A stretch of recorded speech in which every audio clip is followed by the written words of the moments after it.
বাবা সংসারে অভাব দেখা দিছে, দেওয়ার পরে বলছে যে ঢাকায় চলে যাও। ঢাকাতে চাকরি দিছে। মানে ঢাকায় কেউ ছিল পরিচিত নাকি এমনিতেই পরিচিত আমার ফুফাতো ভাইয়ের সাথে, ফুফাতো ভাইয়ের ভাড়ার দোকানে দিছে 30 টাকা বেতন মাসে। মাসে? জি। সে 71 সালের গল্প? 71 না 72? 73 73 এর গল্প। হ্যাঁ, 73 গল্প। বছর খানিক করছি, 30 টাকা বেতন। হুম, তার দোকানের মাল টাইম তো রেশন দোকান ছিল তখন, রেশন শপের মাল হুম, প্রতিদিন 2 জন লোকে বিভিন্ন দোকানে কাঠের থেকে রেশনগুলি উঠে আনতাম। আচ্ছা। তো 1 বছর করার পরে বাবা 74-এ অভাব দেখা দিল, দুর্ভিক্ষ হুম, আসলো। বাবা আর কি অবস্থা, স্বাস্থ্য টাস্থ্য খারাপ হইয়া একদম। যাক, বাবা দেখা করে চলে গেল। আমি এখান থেকে বাড়িতে গেলাম। অভাব, সেই মোটা চাউল, লাল লাল চাউল, হুম। ওই ভাত কি গন্ধ, যে অবস্থা ওই সময়, রেশনের চাল? রেশনের চাউল। হুম, যাক, দেশের থেকে চলে আসলাম। নিয়ে আসলো মোহাম্মদপুরে, যার তো বোনের জামাই নীলক্ষেত দোকান আছে। হুম, তো নীলক্ষেত দোকান আছে, প্রথম অবস্থায় নীলক্ষেত দেয় নাই, দিল কই মোহাম্মদপুর গুড় সেরা বিক্রি করতে দিছে। আচ্ছা। কিছুদিন করার পর এখানে বেচা কিনে অত হয় না, হুম, এখান থেকে কাইটা গেলাম। আবার দিছে একজনের সবজির দোকানে, ওকে। কাঁচা বাজার। এখানেও কোনো কিছু বেতন দেয় না, খালি খাওন দেয়। আচ্ছা। তারপর ওনার নিজের দোকানে আবার নিয়ে গেছে নীলক্ষেত। নীলক্ষেত মশারি, চাদর, লুঙ্গি, শাড়ি এগুলি ছিল। হুম, ওই দোকানে ট্রেনিং দিতেছি, বেচতেছি। আর ওনাকে ভাত নিতেছি মোহাম্মদপুর থেকে। বাসে ওইটা আসতে 25 পয়সা, যাইতে 25 পয়সা, বাসে ওইটা আসা যাওয়া করতাম আসাদ গেট। এইভাবে চলতেছে। বেতন ধরলে কত 100 থেকে 1 বছর পরে ধরছে 150। আচ্ছা। 150 পরে এখন 82 সনে এর ভিতরে আমার ভাই ওটারও নিয়ে আসছে ঢাকা, ল্যাপের দোকান। আমার যার তো ভাই ল্যাপের দোকান, নীলক্ষেত নূর বেডিং স্টোর। হুম, ওখানে কিছুদিন করার পরে বাবা বললো যে একজন বিদেশ দিমু। তো বিদেশ দিবে। 82 সনে 48 শতক জায়গা আমার নামও ছিল, বাবার নামে ছিল, একই দলিলে হুম। সম্পত্তিটা। আচ্ছা। বিক্রি করলাম 26,000 টাকা, 48 শতক জায়গা হুম। বিক্রি করার পর কত সনে বিক্রি করলেন? এই 82 সনে 82 সনে 48 শতক জায়গা 26,000 টাকা দিয়ে। 26,000 টাকা মাত্র। এটার দাম কত এখন? এটার দাম এখন তো অনেক, 25,000 করে দিয়েছে শতাংশ। আচ্ছা, আচ্ছা। মানে এক শতাংশ 25,000, তখন পুরাটাই 26,000 বিক্রি হয়েছে। ওকে, জি। তারপর বাইরে পাঠানোর পরে ভাই 1.5 বছরই রেখেছিল। হুম, ওখানে যাইয়া বললো যে বোন আছে, এই যে ঘরের বোন, 14 বছর বয়স হয়েছে। হুম, তখন বোনটার বিয়ে দেন, আমারে বিয়ে করান, এটা প্রস্তাব দিল সে। হুম, প্রস্তাব দেওয়ার পরে ঠিক আছে, বাবা দেখলো, দেখতেছে, বেশি দেখা দেখি করে না, এক জায়গায় দেখছে। একজন দেখতে যাই, সেই বাড়িতে আরেকজন হুম। দেখছে। এটা হইলো আমার বর্তমান মার মামার বাড়ি। আচ্ছা। ওই বাড়িতে ঠিক করার পরে আমারে দেখায় নাই। হুম, আমারে দেখায় নাই, মুরব্বীরা বলছি আমি দেখবো, কয় আমরা যে দেখছি তা হয় নাই, দেখতে হবে না। হুম, ওর বিয়া ঠিক হইলো। বিয়া ঠিক হওয়ার পরে 1 মাস গেল পরে আমার বর্তমান মা বলতেছে যে এ বিয়ে হবে না। আমি কি, এ বিয়া ঠিক করলেন আপনারা, হবে না কেন? হুম, এটার কারণটা কি? এটা হইতো, আমি তো দেখি নাই, আপনারা ঠিক করছেন, আপনার মামার বাড়ি। জি। তখন কি উনি কি বা মানে এটা বিয়া করবো বললে ওনার কি প্রেশার এটা যায় একদম, মানে অন্যরকম ব্যথা বেদনা, ওইটা স্ট্রোকের মতো হয়ে যায়। কম্বল চাপা দেয়, জ্বর উঠে, ডাক্তারানি স্যালাইন দিতে হয়, এই ধরনের অবস্থা। হুম, তখন ডিসেম্বরের 30 তারিখে ইলেকশন ছিল, হুম, 29 তারিখে ইলেকশন, জি। Chairman election. তো 30 তারিখে বিয়ার ডেট হইলো। ডেট হওয়ার পরে আমার এই বর্তমান মার হুম, বোন বড়জনা এসে বুঝাই টুঝাই বললো যে তুই বিয়ার সাথে ঠিক করছিস, এটা লিয়ে এত ভেজাল করস কা, হোক, সমস্যা কি? নিজেকে মধ্যে তো আত্মীয়ের ভিত্তি তো সব। হুম, তারপর বিয়াটা হইলো। কিছুদিন পরে ভাই খবর দিল বিদেশের থেকে যে আমি তো চলে আসতেছি। হুম, এর ভিতরে ভাই চাচাতো বোন, জ্যাঠাতো বোন, এরকম বাড়ির পাশে আর কি আমাদের নিজেদের মধ্যে ওদের সাথে কথাবার্তা আছে যে আমরা জানি না আগে। হুম। ওই বিয়ে করবে সেই জন্য ভাই বোনের বিয়ে দিয়ে লাইন ক্লিয়ার করে। আচ্ছা। যাক, ভাই লাইন ক্লিয়ার করলো, করার পরে ভাই দেশে আসলো। ওই যে আমার নামে যে সম্পদটা, হুম। ওটা আমার দাদা আমার নামে রাখিয়া গেছে। আমার মা খালা দুইজন ছিল, ওই দুইজন দাদার দুই ছেলেরে বিয়ে করাইছে। বিয়ে করার পরে এক ছেলেরে ওই জায়গায় ঘর জামাইয়া দিছে। হুম। ওই যেটার সম্পদটা আমার নামে দাদাই দিছে, মার সম্পদটা খালার নামে দিয়েছে, ওখানে বদলি করছে। হুম। ওই জায়গাটা আমার নামে ছিল। তখন ভাই এসে বলে এখন আমার সম্পত্তি দাও। তা আমি বলছি দিমু, এখন তো সময় কি আর, সামনে দিব, সমস্যা নাই। মা যখন দিয়ে গেছে আমার নামে, 3 ভাই ছিলাম, 1 ভাই তো মরিয়ে গেছে, এখন আমি এটা রেখে কি করবো? তো আমার বড় জেঠি বলতেছে যে তোর মারে আমরা প্রশ্ন করছিলাম যে তোর সন্তান 2টা, সামনের দিকে আর হইব, তুই যে বড় ছেলের নামে দিয়া যাস এই সম্পদটা, পরে তো বেজাল হইব। তখন নাকি মায় বলছে যে আমার বড় ছেলে কেউ ঠকাবে না। সেই কথা যেন বড় জেঠি আমারে বলছে, বলার পরে আমি এটারে আর রাখলাম না। আচ্ছা। অর্ধেক সম্পদ ভাইয়ের নামে দিয়ে দিলাম। দিয়ে দেওয়ার পরে ভাই লাইন ক্লিয়ার হইলো। ভাই এখন বাবার কাছে বিয়ের প্রস্তাব দিল। তো বিয়ের যে প্রস্তাব দিয়েছে ওদের অবস্থা অত ভালো না তখন। ওরা দেশ বেশি আরেক গ্রামে গেছিল, ওখান থেকে ওই মেম্বার ওখানে নাড়া ছিল হিন্দু বাড়ি, ওরা জালিয়াতি কইরা এদেরকে এখানে ব্যাক ডেট দিয়া উচ্ছেদ করে দিছে। তারপরে দেশে আইসা নাই জায়গা, ওই পুকুর জায়গা কিছু অংশ ছিল, ওখানে একটা ঘর করি এখানে তারা থাকে। ওই জন্য বাবার আর কি, আমি অনেক উন্নত জায়গায় যাব, এখানে কেন বিয়ে করবি? সেই জন্য এই অবস্থা, ঝগড়াঝাটি। বাবায় লাড়কি লইয়া নিজের কপালে নিজে ভিড়ে হুম। দৌড়ানি দিতে যায়, কাজীর বসে বিয়ে করছে। বিয়ে করার পরে এখন তো নিরুপায়, ওই জায়গায় তো যা আনছে সব খরচ টরচ কইরা সব শেষ। এখন তো বিদার যাইব। হুম।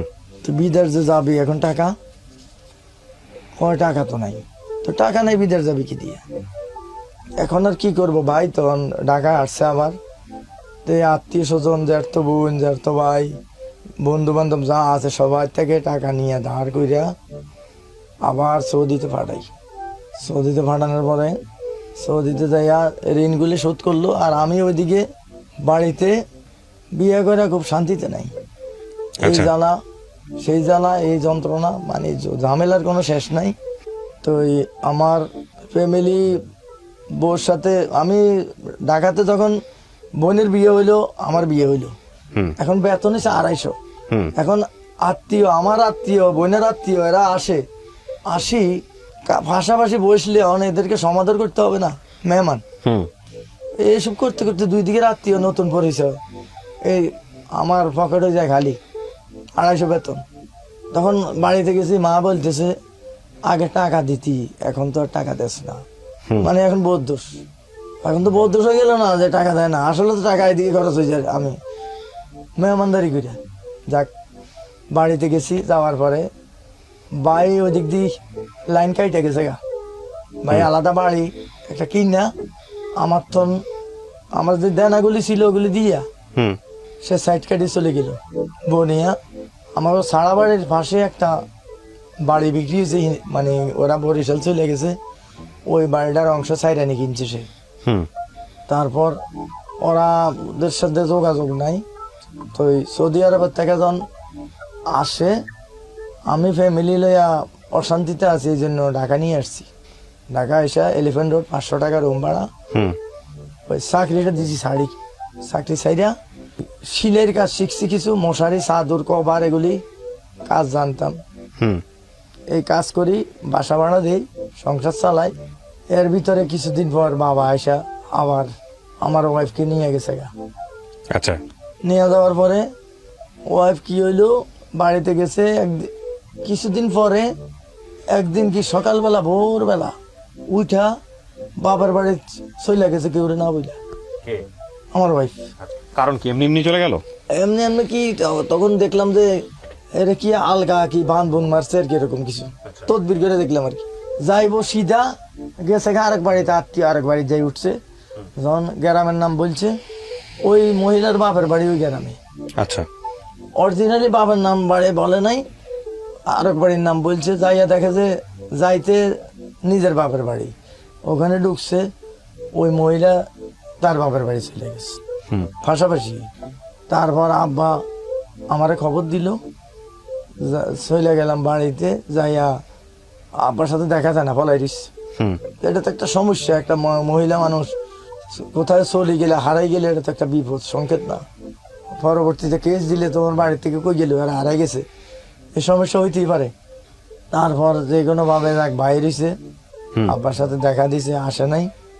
আমি ঢাকার থেকে যাইয়া নিয়ে আসছি, হুম। অনেক জোরপূর্বক, আসতেই চায় না। কিরে এই সমস্যা, পরে নিয়ে আসলাম বাড়িতে, অনেক জোর রিক্সায় উঠাইছি, অনেক কষ্ট কষ্ট। কেন গেল, কেন কারণ জানেন না কি তখন জানি আপনি? না, কোনো কারণে নেই। আচ্ছা। এখন পরবর্তীতে আমার পুকুর বাড়িতে গেছি, যাই একজন দিদি গনাইয়া দেখছি যে এর বান মারছে। আচ্ছা। যাক, বান মারা কাটাই কুটে দিলাম, এটার সমস্যা শেষ হইল। মানে সংসারে কোনো রকমে মিল খায় না। আমি তো অর্থ নাই, দিতে পারি না, রুজি কম। বাচ্চা কাচ্চা হয়েছে তখন না? না, আচ্ছা। বাচ্চা- বিয়ে কয়েকদিন পরের ঘটনা এটা? এই 6 মাস 1 বছর এর 6 মাস ভিতরে। 1 বছর। ওকে। তারপর 6 মাস 1 বছর পর মনে করেন 30 ডিসেম্বর বিয়ে হইল। হুম। আপনার 86 জানুয়ারি 5 তারিখে ছেলের জন্ম হইল। হুম। জন্ম হওয়ার পরে আমি ছেলেটাকে নিয়ে, ছেলেটার সমস্যা কেউ দেখে না, এক চাষায়, এই মেঘ বৃষ্টি তখন কাদা রাস্তা, এই চাষায় কান্দ কইরা ওই এর মেয়ের বাড়ি এবং এর শ্বশুর বাড়ি, বেগু বাড়ি ওইদিকে, সব আত্মীয়র এক জায়গায়। তো চাষা সরল সোজা মানুষ, এই কান্দে কইরা আমার ওয়াইফ সহ, এই বাচ্চা সহ আমার শ্বশুর বাড়িতে লই গেছে। ওখানে নিয়ে ডাক্তার দেখাইছে, অসুস্থ। এরপর আমার এক জায়গা ভাই ছিল ট্রাক ড্রাইভার, হুম। ওনার হয়েছে বুকে পানি জমছে, ওটা হোলি ফ্যামিলিতে অপারেশন করছে। অপারেশন করার পরে কিছুদিন পরে ডিক্লেয়ার হয়ে গেছে ক্যান্সার হয়ে গেছে। হুম। তো এই ক্যান্সার হয়েছে, এর ভিতরে আমি গেলাম বাড়িতে আবার 15 দিন পরে। হুম। যাওয়ার পরে 3-4 দিন থাইকা আমি আইসা পড়ছি। আসার পরে ওই ওয়াইফ নিয়ে বাচ্চা নিয়ে ঢাকাতে নিয়ে আসছি। আবার পলাশি ব্যারাক ছিল, টিন সেট, হুম। ওখানে 500 টাকা দিয়ে ভাড়া নিছি। ওয়াইফ? না, আমার জ্যাঠতো ভাই। আচ্ছা। তো ওই পরে ওনারা, জ্যাঠতো ভাই বলতেছে যে খুব শক্তিশালী মানুষ, ড্রাইভার লোক আছিল, বড় ট্রাক চালাইতো। হুম। বলে আমারে বাড়িতে নিস না, আমি মরিয়া যাবো, বাড়িতে নিলে আমি মারা যাবো। হুম। তো ওইদিকে শাহজাহানপুর এক হোমিওপ্যাথিকের কন্ট্যাক্ট নিল, 6,000 টাকা নিবে, ওনারে সুস্থ করে দিবে। হুম। তো ওনারা তো ডিক্লেয়ার দিয়ে দিছে 15 দিনে বাঁচবে আচ্ছা। হাসপাতালে। ঠিক 15 দিনে মৃত্যু হয়ে গেল, মারা গেল? মারা গেল। হ্যাঁ। কি যেন হন সম্পর্কে উনি? জ্যাঠতো ভাই, আচ্ছা। আমি ওনার স্বাস্থ্য ভাই আর কি। তো উনি মারা যাওয়ার পরে তো এখন বাড়িতে আবার যাইতে হয়। 1 সপ্তাহ আগে আসলাম, আবার এই বাইরে আসার সাথে আবার চলে গেলাম। তো মাটি দিয়ে আবার চলে আসলাম। এখন বাড়িতে থাকলে খুব অশান্তি, বাড়িতে রাখছিলাম। হুম। বাড়িতে ঘর করতে অনেক ঝামেলা, ঘরের জায়গা নাই, জায়গা থাকলেও নাই, এরকম অবস্থা আর কি। পাশাপাশি এলাকা চাপাচাপি গ্রামের কারবার। তারপর কোনো রকম দোতলা একটা ঘর করি, পরে ওই দোতলা ঘর, দোতলা জায়গা থাকে। আমি এই অশান্তি দেখে ওয়াইফকে আবার ঢাকা নিয়ে আসি। এই কাজ করতেছি, সেলাই করতেছি, চলতেছে সংসার ভাড়া ভাড়া দিয়ে। হুম। ওই ভাই বিদেশ থেকে আইসা লাখিজ রাখছে নীলখাতের দোকানে, যাইতো ভাই আমার বাসায় গেছে। তখন বাসার সাহেব হইল মানিকগঞ্জের সাব রেজিস্ট্রার অফিসার, ওনারা শিক্ষিত লোক। ওনারা বলে আপনার কেমন ভাই আসলো, লাখিজ লুকিজ কোথায় রাখলো, এটা তো কেরম হইলো? বলে না, এখন ওই দোকানে রাখছে, এখানে আনতে ঝামেলা, সমস্যা, এই জন্য বলছি আর কি বলবো আর। তারপর ভাই চলে গেল দেশে। হুম। আমি মনে তো বুঝাইতে পারি না, তখন বাড়ির পথে ভাই চলে গেল, বাড়িতে যাইনি। তারপর এইভাবে দিন কাটতেছে, যাইতেছি, চলতেছি, আল্লাহ চালাইতেছে। এই ছেলেটা কিছুদিন 6 মাস 7 মাস পরে আমার হয়ে গেলে এমন জন্ডিস, সিরিয়াস অবস্থা, চোখ টোক হলুদ হইয়া, খাওয়া টাওয়া লিভার ফাংশন খারাপ হইয়া জন্ডিসে। হুম। এই দেশে ডাবের পানি, যত পাতা লতার পানি আছে, তিতা রস মর, সেগুলি খাইয়া যাক আল্লাহ সুস্থ করছেন। নিয়ে আসলাম ঢাকা ওয়াইফের লইয়া থাকতেছি, কাজ করতেছি, চলতেছে। তারপর একজনে 89 সালে নীলক্ষেত যে দোকানে চাকরি করছি আগে, পাশের দোকানটায় উনি ভাড়া দিবে হকশপ। উনি 5,000 টাকা ভাড়া নিল, তখনকার দিনে খুব সস্তা আর কি। 5,000 টাকা ভাড়া, 50,000 টাকা উনি আমারে চালানোর জন্য দিয়েছে। আর উল্টা এটা একটা রহমত, কেউ দেয় না, আর উল্টা অ্যাডভান্স নেয়। তারপর দোকান চলতেছে এমন অবস্থায় 90 এতে আমার চালান পঞ্জি যা ছিল সব খেয়ে গোল হয়ে গেছে। মানে বাসা ভাড়া, খাওয়া, 2-3 জন লোক। ওই ভাই আমার বর্তমান যে ভাই, একটা বাইরে এখানে আনছিলাম আমার পাশে। পরে চালান পুঁজি শেষ, বাড়িতে গেলাম জমিন বিক্রি করবো। ওই 5 জায়গা কিছু ছিল ছাড়া, বাড়িতে 16 ডিসিম জায়গা, 13 ডিসিম জায়গা বিক্রি করছি 43,000 টাকা মাত্র। বিক্রি করার পরে আইসা দোকানে আবার কিছু মাল উঠাইলাম। উঠানোর পর দেখতেছি হিসাব কইরা এইভাবে সম্ভব না, আর লস খাই জিতেছি। খালি 5,000 ভাড়া, এদের বেতন দিয়া নিজের সংসার খরচ। সকালবেলা দেয় কারফু 10টায়, দোকান খুলি আসি 8টায়। বর্তমানে তো দোকান 10টার পরে খুলে, তখন 8টায় আমি যুদ্ধ করছি এসে। এইভাবে চলে না। একদিন নীলক্ষেতের তখন পলাশি যাইতে বিডিআরে দৌড়াইতে আছে পিটানি, দৌড় দিয়া পলাশি বাজারের ভিত্তিতে যাই কোয়ার্টারে ঢুকছি দৌড় খাইয়া। তারপর মালিকের বললাম যে ভাই আমার তো এখন যে অবস্থা, আমি তো আর চলে না, জমিন মিরকি না চালাইছি, এখন সম্ভব না, আর আপনার দোকানটা আপনি নিয়ে যান। তো 50,000 টাকার মাল ওনাকে বুঝাই দিয়া, ওনার ভাগিনাই নিছে।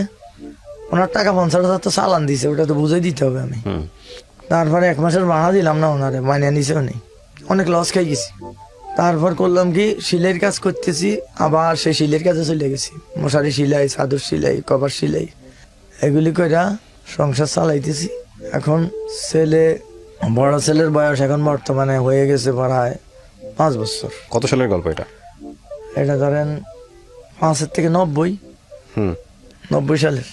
তারপর আমার ছোট ছেলে তখন ফেটে 90 নভেম্বরের 14 তারিখে জন্ম। ওকে। তারপর এর ভিতরে লস খাওয়ার পরে এক লোক মুরব্বী পলাশির বলতেছে, পরিচিত, যে কিছু আলু কিনো, লাভ হবে। আমি বলি আল্লাহ, মুরব্বী কইছে দেখি কি হয়।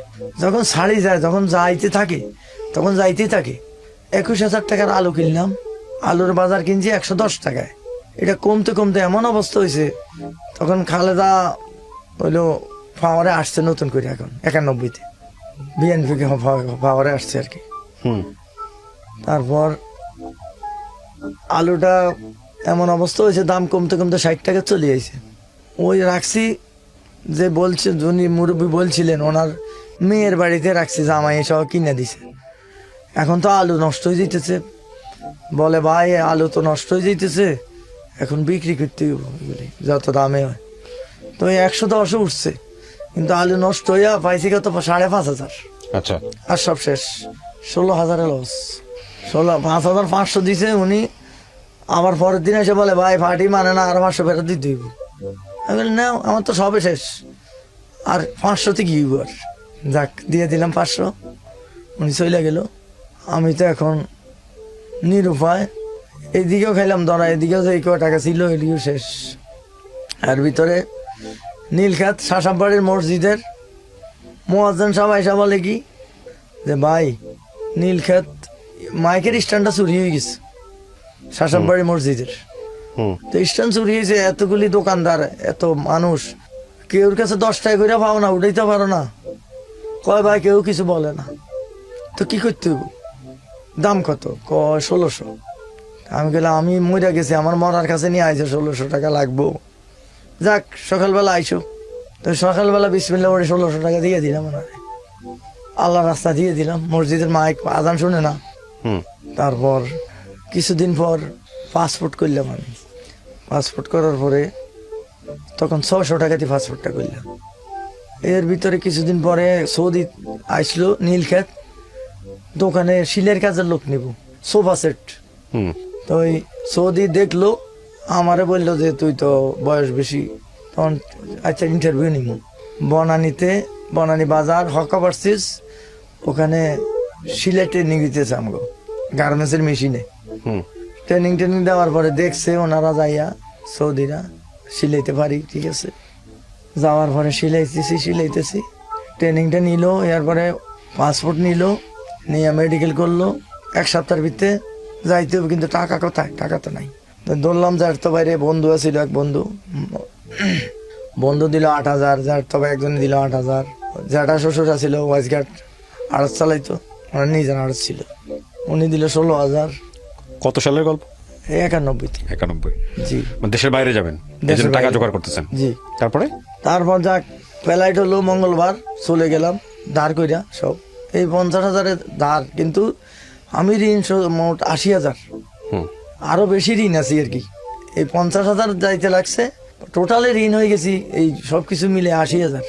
যাক মঙ্গলবারে ফ্লাইট হয়েছে, সৌদি আরব নামছি, যাইয়া কাজ করতেছি। আর এক মঙ্গলবার একটা কাজ করতে গিয়া ওই ফর্ম কাটতে গেছি করার দিয়া, ওই লোকের কপিলের লোক লাগবো 10 হইতে 12 জন, উনি নিয়ে গেছে 40 জন। এখন খালি ছাঁটাই করতেছে। নীলক্ষেতের একজন অরিজিনাল কারিগর, সোফাসেট সিলাই করার, সেই কারিগরটারা আগের দিন 2 জন লোকেরা পাঠাই দিল, যে আমরা বলি কই গেছে, অন্য জায়গায় ক্লিন করতে পাঠাইছে। পরের দিন খবর পাইছি যে বাংলাদেশে পাঠাই দিছে। এর পরের দিন আমার এই দুর্ঘটনা, আমারে নিয়ে ধাক্কা কটা দিল, দিয়া বসাই রাখি। সৌদির মেন কপিল যে, ওনার ভাই পাসপোর্ট নিছে, পাসপোর্ট নিয়ে মাগরিবের নামাজ পড়লাম। মাগরিব নামাজ পড়ার পরে ওনার সাইডে 2টা মোট আছে, মিশরি ফালে দুধ দোয়া বাড়িত করে, স্টিলের বাড়িত করে একবারে দুধ দিল সৌদির হাতে। সৌদি একটু খাইয়া পুরাটা আমার হাতে দিছে। দেওয়ার পরে আমার কান্না, আমি যে কি করবো, আমার সকালে রাত্রে ফ্লাইট করে পাঠাই দিবে, আমি 80,000 টাকা ঋণ, আমার কোনো উপায় আছে এখন? আল্লাহর কাছে কান্না করতে এমন অবস্থা হয়েছে, ওনার নাম দুধগুলি তখন হাতে দিল, তখন সৌদিরা তো দুধটা না খাইলে মাইন্ড করবে। বিসমিল্লাহ পড়ে, কাঁচা দুধ গন্ধ নাকি, বিসমিল্লাহ পড়ে টান দিলাম, দিয়ে কোনো গন্ধ নাই, ওটার দুধ গন্ধ নাই, পুরাটাই খাইলাম। আগের দিন দিনের 12টায় ভাত খাইছি, এখন সব মাগরিব হয়েছে। আমার যে কটা টাকা ছিল, 25টা রিয়েল ছিল, জামা কাপড় যা ছিল সব ঘরে ব্যাগে, আমার তো আটক, এখানে বসাই রাখছে, রাত্রে ফ্লাইট করে দিবে। তারপরে আল্লাহর কাছে কান্না করতে আল্লাহর রহমত আইসে করতে গিয়া একটা ছেলে এসে বললো কি, ওই ছেলেটা কই থেকে যে আসলো, আল্লাহ রহমতে পাঠাইছে কি ফেরেশতা পাঠাইছে নাকি আল্লাহ মাহমুদ জানে, আমাদের লগের লোক না। মিশরীরা এসে বলে যে মস্তুদা মানে গোডাউন কোথায়, যে খরচ করে দেন, ওই দিক থেকে এদিকে গেছে। আমি যে বিসমিল্লাহ পরে টান দিয়ে দিই, লক খোলা, দরজা মেইন গেট খুললা, দেখলাম যে আল্লাহ রহমত হয়েছে। আমি তো এখন আর কোথায় যাব, সামনে যাই একটা মাঠের পর একটা রাস্তার পরে নিচে দিয়ে আর একটা রাস্তা নতুন করতেছে, রাস্তাটা মক্কার দিকে এরিয়াদের থেকে। এরপর নিচে আমাদের খালের মতো একটা খাল, শুকনা খালটা পার হয়ে ওই পারে চলে গেলাম। ওই পারে না যাইলে 2টা গাড়ি দিয়ে আমার বিছড়িছে, দুই দিকে রোড আছে, দোনো দিকে 2টা গাড়ি দিয়ে বিছড়িছে। আল্লাহর হুকুম আমার ওই পারে আল্লাহ পার করে দিচ্ছে।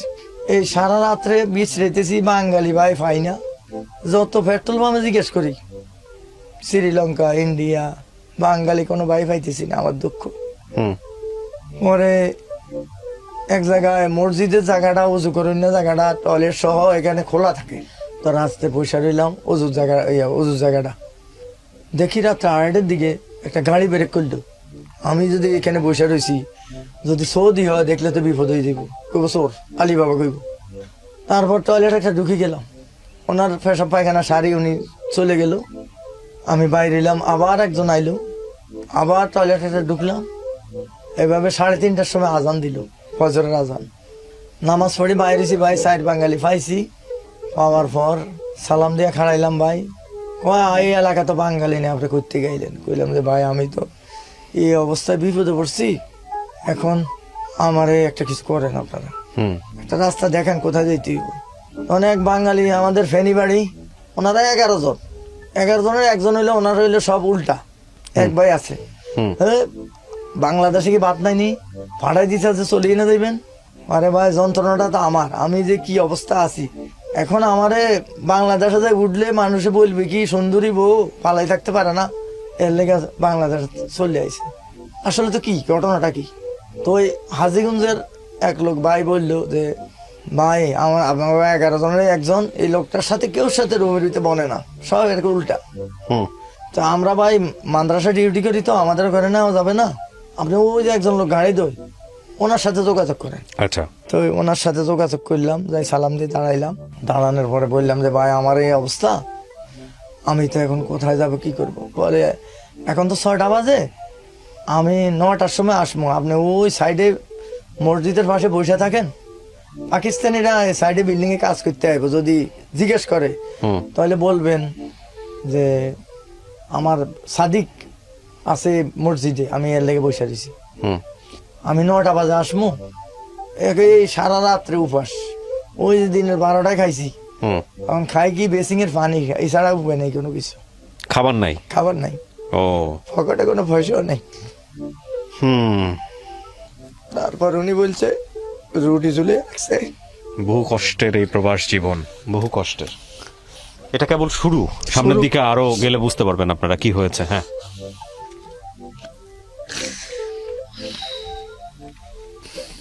তারপর অনেক সময় ভুলি যাই, বলেন, সমস্যা নেই। হ্যাঁ। রুটিটা একটু খাইলাম, খাই একটু বেসিং আছে, একটু ওই মসজিদের পাশে বেসিং রেখে একটু পানি খেলাম। হুম। তো উনি 9টা বাজে আসলো, আসার পরে ওনার ভাত পাকায় রাখছিল সকালবেলা, ডিম বুনা করে, ওই ভাত খাওয়াইলো উনি, এই কিসমতে ভাত জুটলো। তারপর তোলার পরে উনি বলে আমি তো এখানে মসজিদে ডিউটি করি ভাই, আমার 200 টাকা বেতন, আমি গাড়ি দুই ফানি গাছে গুছে পানি দিয়ে আমার কোনো রকম রিজিক জোগাড় করি, বেতন দেয় না ওই দেশে, হইলো 200 টাকা, এটাও বেতন দেয় না, কোম্পানির আন্ডারে এগুলি কন্ট্যাক্ট থাকে। হুম। তো বললাম যে ভাই আমারে একটা কিছু করে, আমি আচ্ছা ঠিক আছে আপনারা একজন লোকের কাছে নিয়ে যাবো। তো ব্রাহ্মণবাড়িয়া বাড়ি ডিপার্টমেন্টাল স্টোর, ওনার ল্যাব তোষক বালিশ ইত্যাদি কাপড় চাপড় সব কিছু বিক্রি করে, ওনার খুব ভালো মানুষ। আমারে নিয়ে পৌঁছাই দেওয়ার বলে যে জায়গা চিনবেন নি, আমি বলে জায়গা চিনলে কি হইব, আমার তো মায়েরা অবস্থা খারাপ করবো, এবং মাছ দিয়ে আল্লাহ রাখা দোকানটার নাম, ডিপার্টমেন্টের সব কিছু তরকারি টরকারি মাছ গোস সব কিছু বিক্রি করে, এগুলি সবজি টবজি সব সহ, চাউল ডাউল ইত্যাদি এই দোকানের ভিত্তি বিক্রি করে। তো বলে ভাই আপনাদের দেশের লোক বিপদে পড়ছে, ওনারা রাখেন। তারপর থাকলাম, হুম। থাকার পরে কয় দেখেন কিছুক্ষণ পরে দেশি লোক পাইবেন, হুম। অপেক্ষা করেন। তো কিছুক্ষণ 10-15 মিনিট পরে আমার ওই যে আমার ভাই যে বিয়ে করছে চাচাতো ভাই, হুম। এই বোনের চাচাতো ভাই কয় কি ভাই আপনি দোকান ছাড়িয়ে চলে এলেন, আমি বলি ভাই দোকান ছাড়িয়ে চলে এসেছি, নসিবে লই আইসি যদি আর, তারপরও নসিবে থাকতে দিল না, এক মঙ্গলবারে আইসি, আরেক মঙ্গলবারে বাংলাদেশে ভাড়াই দেয়, এখন তো আল্লাহ পথ দেখাইছে ভাগি চলে আইসি। হুম। এই অবস্থার ভিতরে কই আমার ভাই আছে, হ্যাঁ খবর দে, ভাইয়ের সাথে সংযোগ নাই, তারপরও বাইরে খবর দিলাম, হুম। নিজের আপন ভাই যে ওই যে বিদেশ দিয়েছিলাম যে 2বার করিয়া, হুম। সেই ভাই সৌদিতে ন্যাশনাল গার্ড কোম্পানি ইয়েতে মেডিকেলে সার্ভিস ছিল আর কি। হুম। তো ভাই আসছে, আইসা এক শার্ট এক প্যান্ট আর কিছু নাই, শার্ট প্যান্ট লুঙ্গি গেঞ্জি ব্রাশ এগুলি কিনে দিয়ে বলে যে আমি তো এখানে নিতে পারবো না, আপনার কাগজপত্র নাই, ওখানে ঢুকতে আকামা রাখবো, মেহমান গেলে আবার আসার সময় আকামা দিয়ে দেয় মেহমান, এই সিস্টেম ওখানে নেওয়া যাবে না। তো এখন হইলো কি দোকানদারে বলে সকালবেলা উঠি পেঁয়াজের গাড়ি টমেটোর গাড়ি আলুর গাড়ি এগুলি আসে, হুম। মাল নামাই আর ওনাকে বেচা কিনি করি, তারপর ভাত খাই, এই পর্যন্ত চাকরি, বেতন নাই। তারপর ওখানে চাকরি করি, 12 দিন পরে একজন লোকে বলছে ভাগ করবো নি, ভাগ করতে পারবানি। হুম। তারপর ভাগ করার অনুমতি পাইলাম, আমি বলে ভাই ভাগ তো জীবনে করি নাই, ওখানে কাজ করে দেখি কি হয়। তো কাজ করতে গেছি, ওনাকে ডিস্টার্ব হয়ে গেছে, প্রথম অবস্থায় হলুদ মরিচ বেশি পড়ি, ভাগ খারাপ হয়েছে একটু, 10-12 জন স্টাফ। তো মালিকে বলে এটা যে ওনারে দিয়ে চলবো, হুম। উনি যখন ফাঁকাইতে গেছে আস্তে আস্তে ভালো হইব। যাক ও দেশি লোক একজন ছিল, পান বেচতো রাস্তায়, হুম। উনি একটু সহযোগিতা করছে। আরো ওই ফেনীর একজন লোক ছিল জয়নাল ভাই ভাষার দোকান, উনিও দেখাই টাকা দিয়েছে একটু, দেখার পরে আস্তে আস্তে আস্তে আস্তে লাইন হয়েছে। লাইন হওয়ার পরে চলতেছে বেতন দেয় 500, কিছুদিন পরে 100 বাড়াইলো, আবার কিছুদিন পরে বলতেছে যে 500 দিব, বেশি দিব না। তখন কাজ দিলাম ছাড়ি। তো মালিক বলে যে ভাই তুমি বিপদের সময় আমার কাছে আইছো, এখন আমারও সমস্যা, বেচা কিনি কম, 500 দিব, কাজটা করে পরে বাড়াই দিব। তো কাজ করতেছি উনি একটা বিল্ডিং করতেছে, ইয়ে করবো, হোটেল দিব। তো পাশের বিল্ডিং এ একটা ম্যাচ দিল, 11 জন আর 5 জন এক্সট্রা লোক, 16-17 জন লইয়া ম্যাচটা স্টার্ট করলাম। স্টার্ট করার পরে মোটামুটি আল্লাহ দিলাম, মানে ভাগ ভালো হইতেছে। ওই 5 জন লোক হইলো কাপড়ের দোকানের স্টাফ, এরা এখানে এদের সাথে ম্যাচে খায়। তারপর স্টার্ট করার পরে ম্যাচে লোক ঢুকতে 120 জন হয়ে গেছে। পাশে যে হোটেল ছিল আলামিন হোটেল, ওনার হোটেল বন্ধ হয়ে যাইতেছে। তারপর ম্যাচে একদিন ওই সরকারি বল দিয়া বলে আর কি দেশে আইসা চাপ দিল। চাপ দেওয়ার পরে হান্ডি পাতিল সব লই গেল।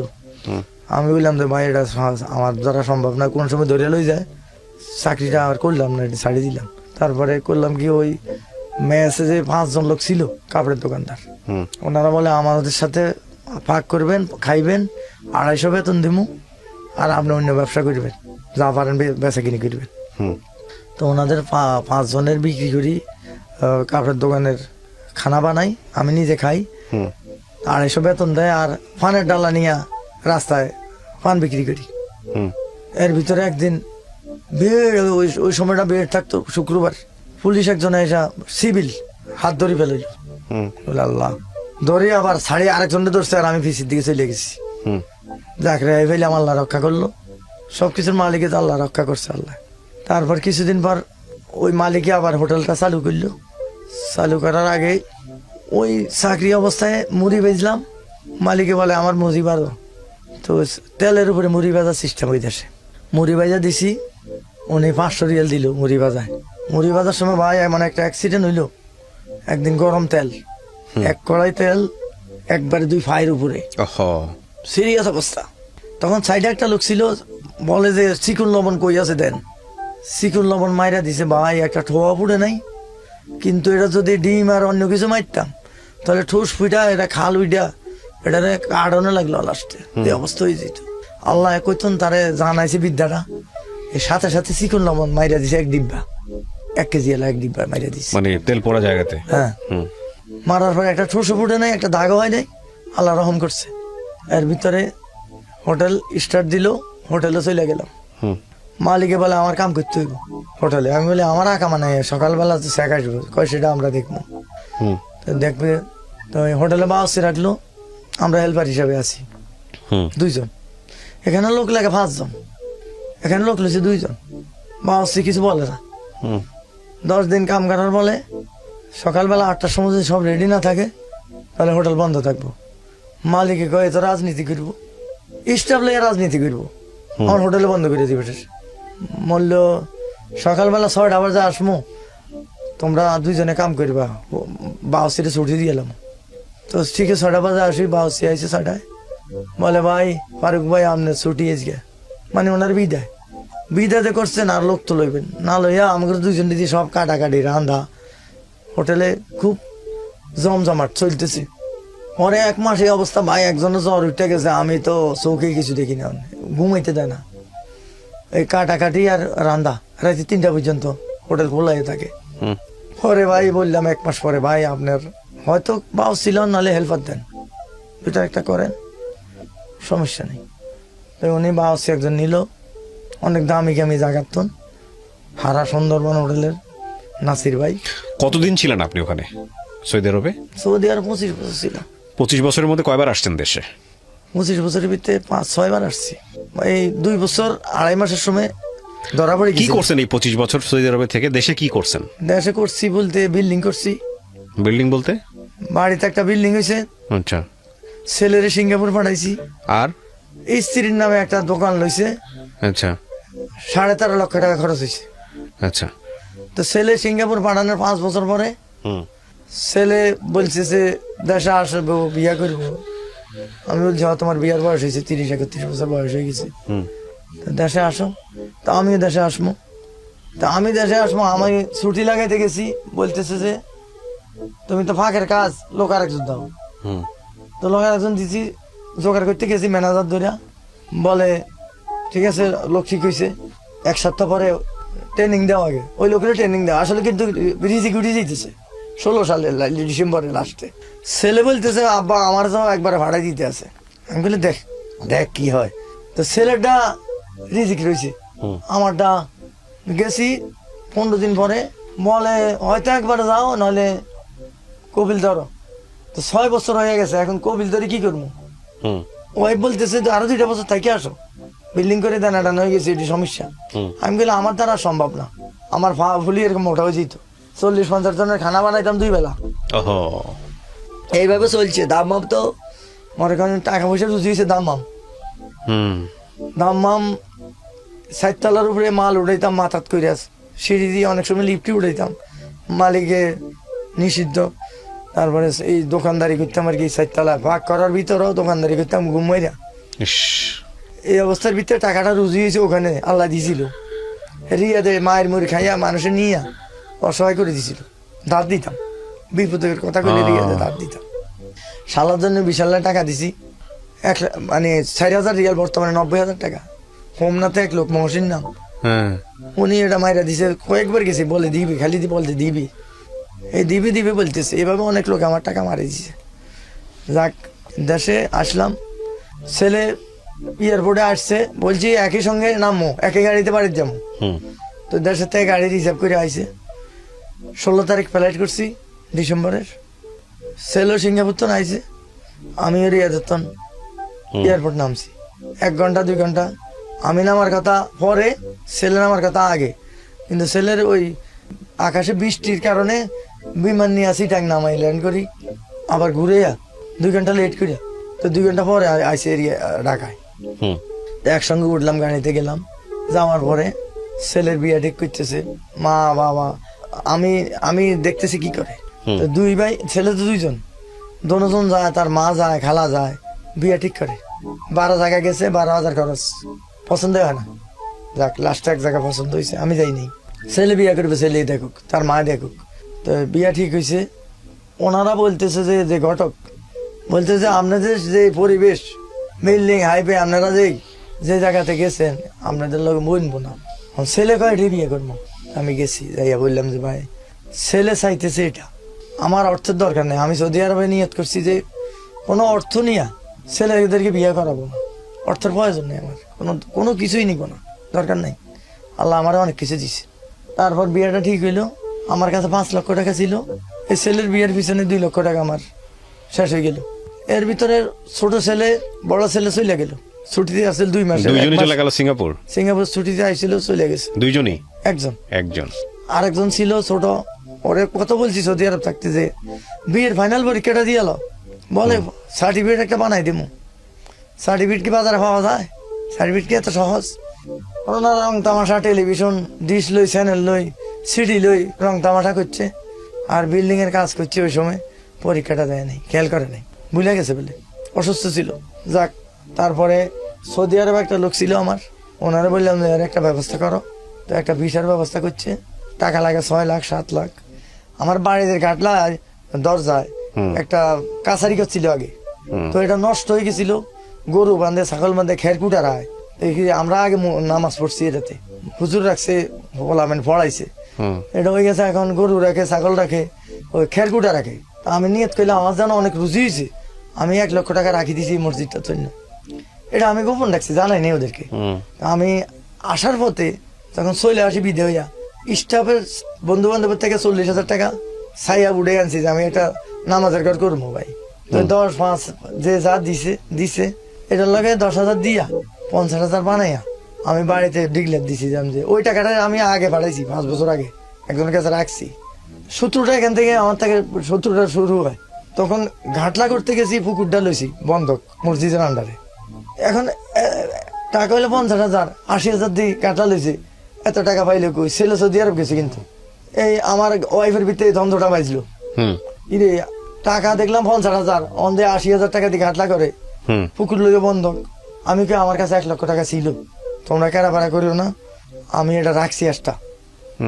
এটা আগে বলেন নাই কা, এটা সন্দেহ হইলো 1 লক্ষ টাকা, আসলে 1 লক্ষ টাকা না। এর ভিতরে একটা জমিন কিনলাম, মানে 16 লক্ষ করে 60 ডিসিম জায়গা, 1,25,000 করে বাড়ির সামনে। ছেলেও টাকা দিছে, আত্মীয় স্বজন থেকে ধান নিছে, এই জায়গাটা কিনে হয়েছে। আমি তো ঢাকাতে কিছু, তারপরে আইসা ল্যাপের দোকানে কিছু হালকা পাতলা কিছু ডিউটি করছি আর কিছুদিন, 1-1.5 বছর। তো এখানে পোষায় না, চলে গেছি। এখান থেকে দ্বন্দ্বটা শুরু হয়। তো একটা মসজিদ নিয়ে, এখন মসজিদটা উঠাইতেছি, ওই বাড়ির মানুষও দিছে, সবার সাথে সহযোগিতা করিয়া কাজ কাম মোটামুটি লাইনে আসছি। এটা নিয়ে একটা দ্বন্দ্ব সৃষ্টি হয়ে গেল আর কি। টাকাগুলি ওনার ছেলেকে বলে আর কি, কিন্তু টাকাটা আমি 5 বছর আগে রাখছি। ওকে, এর থেকে ভাই এখন এই দ্বন্দ্ব সৃষ্টি হইলো। কি করছে আপনার ওয়াইফ লাস্টে এখন কি করে, আমার সাথে কথা বলে না, ওই দরজা আটকে নিয়ে আলাদা রুমে শুয়ে থাকে। আমার অর্থ নেই, ওই যে সৌদি আরব পাঠাইতে 3 লাখ আছিল, এটাও দিয়ে দিছি। আমি জিরো। আমার ওয়াইফ বলে অর্থের দেখলে আর কি ছেলেকে পক্ষে চলে গেছে। ছোট ছেলে এই 2 তারিখে ট্রেনিং সেন্টার থেকে ট্রেনিং দিয়া বাড়িতে গেছে পরীক্ষা দিয়া, হয়তো কিছুদিন পরে ওরা নিয়ে যাইব। বড় ছেলে শালিকে আবার আমার ওয়াইফ ছোট ছেলেরও বিয়ে করেছে। শোনেন, আমি আপনার গল্পটা বিচ্ছিন্নভাবে শুনলাম। হ্যাঁ, আমি কয়েকটা কোশ্চেন করি আপনাকে। আপনি যে 25 বছর জীবনের পুরোটা সময় দিয়ে দিলেন ছেলে মেয়েকে বড় করার জন্য, জি, বউ সংসার চালানোর জন্য, আপনার বউ তো স্যাক্রিফাইস করলো না, সংসার এখানে থাকলো, আপনাকে পেলো না। এই স্যাক্রিফাইস করে জীবনে কি পেলেন এক কথায় বলেন তো? কিছুই পাইনি এখন। কেন কিছু পান নাই? যে বাচ্চা কাচ্চা আছে না? বাচ্চা কাচ্চা আছে, এরা এখন আমারে অবহেলিত দেখেন। মনে করেন এগুলি বলা ঠিক না, হুজুররা বলে ছেলের বিয়ে করেছে মাথা ঠান্ডার জন্য ছেলের, কিন্তু ছেলের বউরে কোনো অর্ডার দেওয়া যাইব না, ঠিক আছে? আমি যে একটা মানুষ, একটা বিছানা একটা ঝাড়িব তো মানুষে, সেটাও সে লোক নাই, সেই লোক নাই। জানালা দিয়ে ময়লা পড়ে থাকে, 15 দিন থাকলে কেউ ঝাড়ে না। নিজের কাজ নিজে করে খায়, নিজের কাজ নিজে করতে হয়, জামা কাপড়গুলি নিজে ধুতে হয়, এটা আমারটা নিজে করলাম। কিন্তু আমি যখন অসল হয়ে যাবো তখন আমার কি হবে? আপনার ওয়াইফও নাই আপনার সঙ্গে? আমার ওয়াইফ দরজা বন্ধ করে আরেক রুমে যায় শুয়ে থাকে। কি অবস্থা, কি দিন, কি দুনিয়ায়। আমি গল্পটা অনেক ছোট করে নিয়ে আসলাম। উনি যখন গল্পটা লাস্টের দিকে আসতেছিলেন, ওনার চোখ দিয়ে টপ টপ করে পানি পড়তেছিল। এটা আপনারা দেখতে পাবেন না, অডিওতে শুনতে পাবেন। আমি ওনার নাম, পরিচয়, অন্যান্য বিষয়গুলো এখানে গোপন রেখে গল্পটা উপস্থাপন করেছি। আমি জানি না, নিশ্চয়ই আল্লাহ ভালো জানেন, এবং সেখানে এটা আমাদের খুব দুঃখের বিষয়। আমরা আজকে বাংলাদেশের অর্থনীতিতে যারা অবদান রেখে চলেছে প্রতিনিয়ত, 2 শ্রেণীর মানুষ যাদের কারণে বাংলাদেশ আজকে সাউথ এশিয়ার রাইজিং টাইগার হিসেবে বিবেচিত হয় বিভিন্ন দেশে। একটা হচ্ছে যারা রেমিটেন্স যোদ্ধা, আর একটা হচ্ছে যারা পোশাক শিল্পের শ্রমিক। আমি মনে করি এদেরকে আলাদা আলাদা মর্যাদা দেওয়া উচিত রাষ্ট্রের, শুধু রাষ্ট্রে নয়, পরিবারেও। সো প্রিয় দর্শক এবং শ্রোতা, আমার আসলে কিছুই বলার নেই। আমি জানি এই গল্পটা যেভাবে আজকে এখানে এসছে, উনি খুব একটা পড়াশোনা জানা মানুষ নয়, নিজের মতো করে বলেছেন, ছোট করে আমি এখানে নিয়ে এসেছি একজন প্রবাসীর জীবন সায়ান্নে এসে তার জীবনের দুঃখগুলো। আমার মতো যেন কোনো প্রবাসী এরকম বিপদে না পড়ে, এবং আমি দোয়া করি যেন আপনি ভালো দিন কাটান জীবনের শেষ সময় এসে। তবে এটা ঠিক যে এই গল্পটা আজকে অনেক প্রবাসী যারা প্রবাসে সময় কাটিয়েছেন বা বাংলাদেশে এসে সময় কাটাচ্ছেন তাদেরকে মনে করিয়ে দেবে যে আসলে জীবনে কষ্টটা কেন করি। এত কষ্ট করে দেশের জন্য, পরিবারের জন্য অর্থ পাঠাই, জীবনে আসলে কি হয় শেষে এসে। অনেক হতাশাপূর্ণ আজকের এই গল্পটা। কোনো মেসেজ নাই, তবে মেসেজের জায়গাটা এটাই যে অন্যরকম একটা অনুভূতির জন্ম হলো শেষে 1 বছর। ওকে, তারপর 6 মাস 1 বছর পর মনে করেন 30 ডিসেম্বর বিয়ে হইল। আপনার 86 জানুয়ারি 5 তারিখে ছেলের জন্ম হইল। জন্ম হওয়ার পরে আমি ছেলেটাকে নিয়ে, ছেলেটার সমস্যা কেউ দেখে না, এক চাষায়, এই মেঘ বৃষ্টি তখন কাদা রাস্তা, এই চাষায় কান্দ কইরা ওই এর মেয়ের বাড়ি এবং এর শ্বশুর বাড়ি, বেগু বাড়ি ওইদিকে, সব আত্মীয়র এক জায়গায়। তো চাষা সরল সোজা মানুষ, এই কান্দে করে আমার ওয়াইফ সহ বাচ্চা সহ আমার শ্বশুর বাড়িতে লই গেছে। ওখানে নিয়ে ডাক্তার দেখাইছে, অসুস্থ। এরপর আমার এক জায়গা ভাই ছিল ট্রাক ড্রাইভার, ওনার হয়েছে বুকে পানি জমছে, ওটা হোলি ফ্যামিলিতে অপারেশন করছে। অপারেশন করার পরে কিছুদিন পরে ডিক্লেয়ার হয়ে গেছে ক্যান্সার হয়ে গেছে। তো এই ক্যান্সার হয়েছে, এর ভিতরে আমি গেলাম বাড়িতে আবার 15 দিন পরে। যাওয়ার পরে 3-4 দিন থাইকা আমি আইসা পড়ছি। আসার পরে ওই ওয়াইফ নিয়ে বাচ্চা নিয়ে ঢাকাতে নিয়ে আসছি। আবার পলাশি ব্যারাক ছিল, টিন সেট, ওখানে 500 টাকা দিয়ে ভাড়া নিছি। ওয়াইফ? না, আমার জ্যাঠতো ভাই। আচ্ছা। তো ওই পরে ওনারা জ্যাঠতো ভাই বলতেছে যে খুব শক্তিশালী মানুষ, ড্রাইভার লোক আছিল, বড় ট্রাক চালাইতো। বলে আমারে বাড়িতে নিস না, আমি মরিয়া যাবো, বাড়িতে নিলে আমি মারা যাবো। তো ওইদিকে শাহজাহানপুর এক হোমিওপ্যাথিকের কন্ট্যাক্ট নিল, 6,000 টাকা নিবে, ওনারে সুস্থ করে দিবে। তো ওনারা তো ডিক্লেয়ার দিয়ে দিছে 15 দিনে বাঁচবে। আচ্ছা। হাসপাতালে ঠিক 15 দিনে মৃত্যু হয়ে গেল, মারা গেল। হ্যাঁ, কি যেন হন সম্পর্কে উনি? জ্যাঠতো ভাই। আচ্ছা। আমি ওনার স্বাস্থ্য ভাই আর কি। তো উনি মারা যাওয়ার পরে তো এখন বাড়িতে আবার যাইতে হয়। 1 সপ্তাহ আগে আসলাম, আবার এই বাইরে আসার সাথে আবার চলে গেলাম। তো মাটি দিয়ে আবার চলে আসলাম। এখন বাড়িতে থাকলে খুব অশান্তি, বাড়িতে রাখছিলাম। বাড়িতে ঘর করতে অনেক ঝামেলা, ঘরের জায়গা নাই, জায়গা থাকলেও নাই, এরকম অবস্থা আর কি। পাশাপাশি এলাকা চাপাচাপি গ্রামের কারবার। তারপর কোনো রকম দোতলা একটা ঘর করি, পরে ওই দোতলা ঘর দোতলা জায়গা থাকে। আমি এই অশান্তি দেখে ওয়াইফকে আবার টাকা নিয়ে আসি, এই কাজ করতেছি, সেলাই করতেছি, চলতেছে সংসার ভাড়া ভাড়া দিয়ে। ওই ভাই বিদেশ থেকে আইসা লাখিজ রাখছে নীলখাতের দোকানে, যাইতো ভাই আমার বাসায় গেছে। তখন বাসার সাহেব হইল মানিকগঞ্জের সাব রেজিস্ট্রার অফিসার, ওনারা শিক্ষিত লোক। ওনারা বলে আপনার কেমন ভাই আসলো, লাখিজ লুকিজ কোথায় রাখলো, এটা তো কেরম হইলো? বলে না, এখন ওই দোকানে রাখছে, এখানে আনতে ঝামেলা, সমস্যা, এই জন্য বলছি আর কি বলবো। আর তারপর ভাই চলে গেল দেশে। আমি ওনাকে বুঝাইতে পারি না, তখন বাইরের পথে ভাই চলে গেল, বাড়িতে যাইনি। তারপর এইভাবে দিন কাটতেছে, যাইতেছি, চলতেছি, আল্লাহ চালাইতেছে। এই ছেলেটা কিছুদিন 6 মাস 7 মাস পরে আমার হয়ে গেল এমন জন্ডিস, সিরিয়াস অবস্থা, চোখ টোক হলুদ হইয়া, খাওয়া টাওয়া লিভার ফাংশন খারাপ হইয়া জন্ডিসে। এই দেশে ডাবের পানি, যত পাতালতার পানি আছে, তিতা রস মর, সেগুলি খাইয়া যাক আল্লাহ সুস্থ করছেন। নিয়ে আসলাম ঢাকা, ওয়াইফের লইয়া থাকতেছি, কাজ করতেছি, চলতেছে। তারপর একজনে 89 সালে নীলখাত যে দোকানে চাকরি করছি আগে, পাশের দোকানটায় উনি ভাড়া দিবে হকসব, উনি 5,000 টাকা ভাড়া নিল। তখনকার দিনে খুব সস্তা আর কি, 5,000 টাকা ভাড়া, 50,000 টাকা উনি আমারে চালানোর জন্য দিয়েছে। আর উল্টা এটা একটা রহমত, কেউ দেয় না, আর উল্টা অ্যাডভান্স নেয়। তারপর দোকান চলতেছে এমন অবস্থায় 90 এটা আমার চালান পুঁজি যা ছিল সব খেয়ে গোল হয়ে গেছে। মানে বাসা ভাড়া, খাওয়া, 2-3 জন লোক, ওই ভাই আমার বর্তমান যে ভাই, একটা বাইরে এখানে আনছিলাম আমার পাশে। পরে চালান পুঁজি শেষ, বাড়িতে গেলাম, জমিন বিক্রি করবো। ওই 5 জায়গা কিছু ছিল ছাড়া, বাড়িতে 16 ডিসিম জায়গা, 13 ডিসিম জায়গা বিক্রি করছি, 43,000 টাকা মাত্র।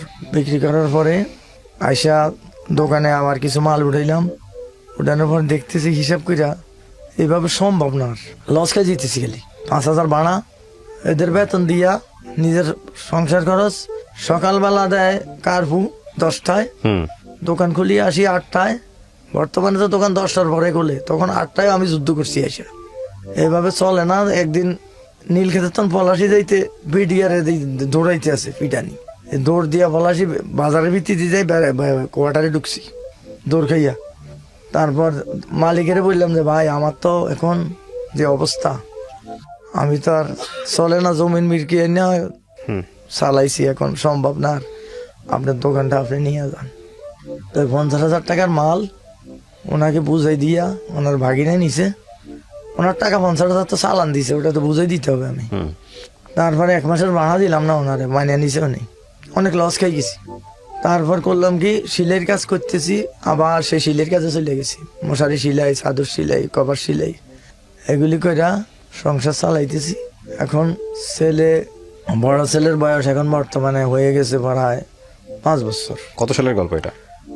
এটা ধরেন 5 থেকে 90 সালের। তারপর আমার ছোট ছেলে তখন ফেটে, 90 নভেম্বরের 14 তারিখে জন্ম। ওকে। তারপর এর ভিতরে লস খাওয়ার পরে এক লোক মুরব্বী পলাশির বলতেছে, পরিচিত, যে কিছু আলু কিনো লাভ হবে। আমি বলি আল্লাহ, মুরব্বী কইছে দেখি কি হয়। যখন ছাড়ি যায়, যখন যাইতে থাকে, তখন যাইতেই থাকে। 21,000 টাকার আলু কিনলাম, আলুর বাজার কিনছি 110 টাকায়।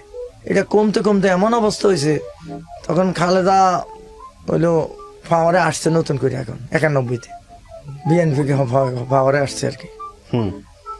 তারপর আলুটা এমন অবস্থা হয়েছে, দাম কমতে কমতে 60 টাকা চলে যাইছে। ওই রাখছি, যে বলছে যিনি মুরব্বী বলছিলেন, ওনার মেয়ের বাড়িতে রাখছি, জামাই সহ কিনে দিছে। এখন তো আলু নষ্ট হয়ে যেতেছে, বলে ভাই আলু তো নষ্ট হয়ে যেতেছে, এখন বিক্রি করতে হইব এগুলি যত দামে হয়। তো 110 উঠছে, কিন্তু আলু নষ্ট হইয়া পাইছি কত 5,500। আচ্ছা, আর সব শেষ, 16,000 লস। 5,500 দিছে উনি। আবার পরের দিন এসে বলে ভাই পার্টি মানে না, আর 500 ফেরত দিতে হইব।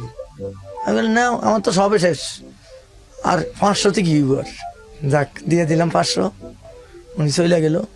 আমি তো এখন নিরুপায়, এদিকেও খাইলাম ধরা, এদিকেও যে কয় টাকা ছিল এদিকেও শেষ। আর ভিতরে নীলখাত শাসাবাড়ির মসজিদের মুয়াজ্জিন সাহেব আইসা বলে কি, যে ভাই নীলখাত মাইকের স্ট্যান্ডটা চুরি হয়ে গেছে শাসাবাড়ি মসজিদের। তো স্ট্যান্ড চুরি হয়েছে, এতগুলি দোকানদার, এত মানুষ, কেউর কাছে 10 টাকা করে পাও না, উঠাইতে পারো না। কয় ভাই কেউ কিছু বলে না, তো কি করতে হইব, দাম কত? কয় 1600। আমি গেলাম, আমি মরে গেছি, আমার মরার কাছে নিয়ে আইছে, 1600 টাকা লাগবো। যাক, সকালবেলা আইসো। তো সকালবেলা বিসমিল্লাহ বলে 1600 টাকা দিয়ে দিলাম ওনারে, আল্লাহ রাস্তা দিয়ে দিলাম। মসজিদের মাইক আজান শুনে না। তারপর কিছুদিন পর পাসপোর্ট করলাম আমি। পাসপোর্ট করার পরে তখন 600 টাকা দিয়ে পাসপোর্টটা করলাম। এর ভিতরে কিছুদিন পরে সৌদি আসলো নীলক্ষেত, দোকানে শিলের কাজের লোক নিব, সোফা সেট। তো ওই সৌদি দেখলো, আমারে বললো যে তুই তো বয়স বেশি, তখন আচ্ছা ইন্টারভিউ নিব। বনানী বাজার হকা পারছিস, ওখানে শিলের ট্রেনিং দিতেছে আমাকে, গার্মেন্টসের মেশিনে।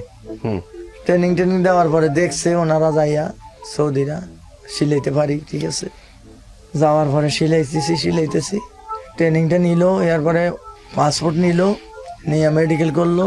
1 সপ্তাহের ভিতরে যাইতে হবে, কিন্তু টাকা কোথায়? টাকা তো নাই। ধরলাম যার তো বাইরে বন্ধু ছিল, এক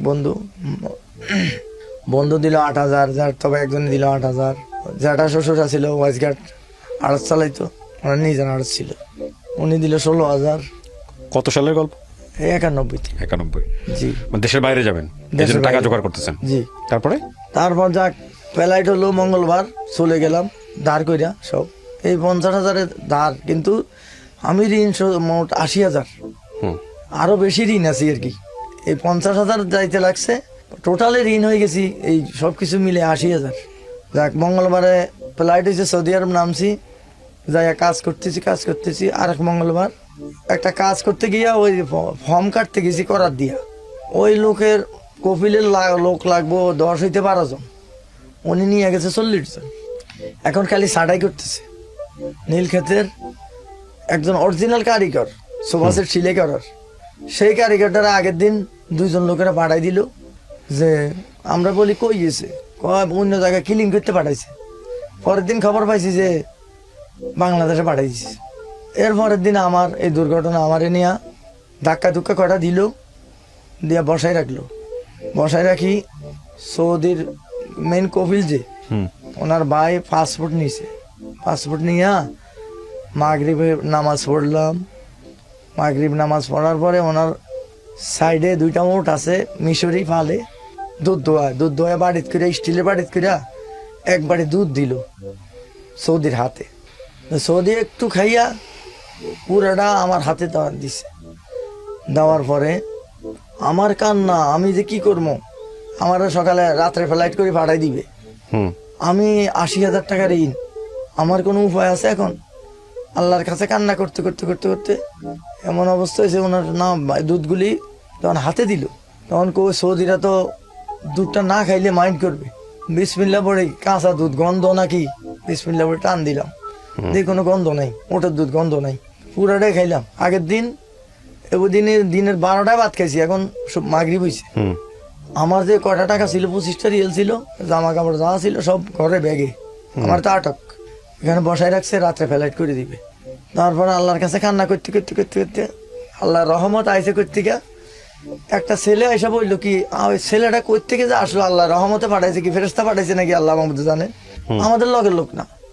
মিশরীরা এসে বলে যে মস্তুদা মানে গোডাউন কোথায়, যে করস করে দেন, ওই দিক থেকে এদিকে গেছে। আমি যে বিসমিল্লাহ পরে টান দিয়ে দিই, লক খোলা দরজা, মেইন গেট খুললে দেখলাম যে আল্লাহ রহমত হয়েছে। আমি তো এখন আর কোথায় যাব, সামনে যাই একটা মাঠ, মাঠের পর একটা রাস্তা, রাস্তার পরে নিচে দিয়ে আর একটা রাস্তা নতুন করতেছে, রাস্তাটা মক্কার দিকে এরিয়াদের থেকে। এরপর নিচে আমাদের খালের মতো একটা খাল, শুকনা খালটা পার হয়ে ওই পারে চলে গেলাম। ওই পারে না যাইলে 2টা গাড়ি দিয়ে আমার বিছড়িছে, দুই দিকে রোড আছে, দোনো দিকে 2টা গাড়ি দিয়ে বিছড়িছে।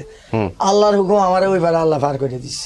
এই সারা রাত্রে বিছড়াইতেছি, বাঙালি ভাই পাই না, যত পেট্রোল পাম্পে জিজ্ঞেস করি শ্রীলঙ্কা, ইন্ডিয়া, বাঙালি কোনো ভাই পাইতেছি না, আমার দুঃখ।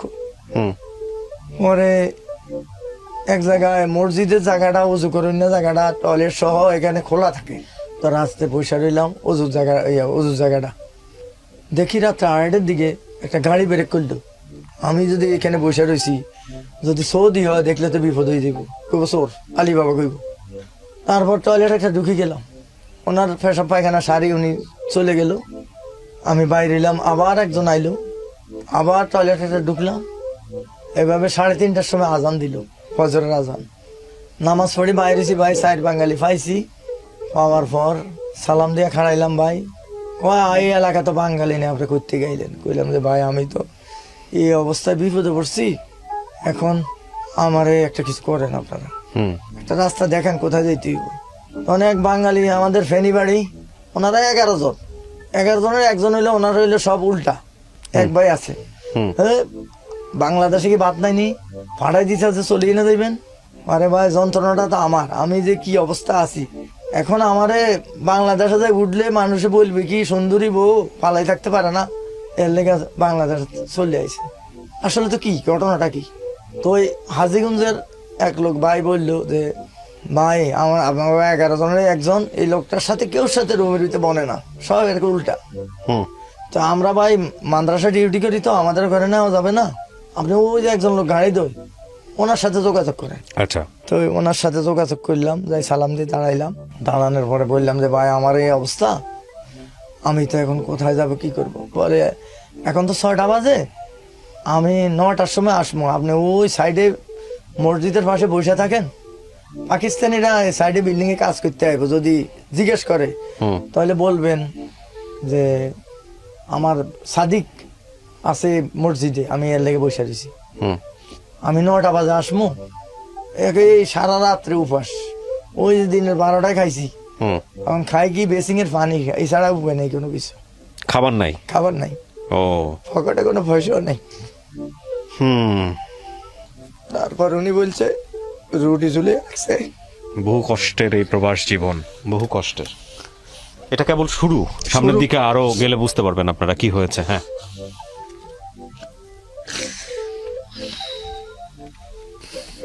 তারপর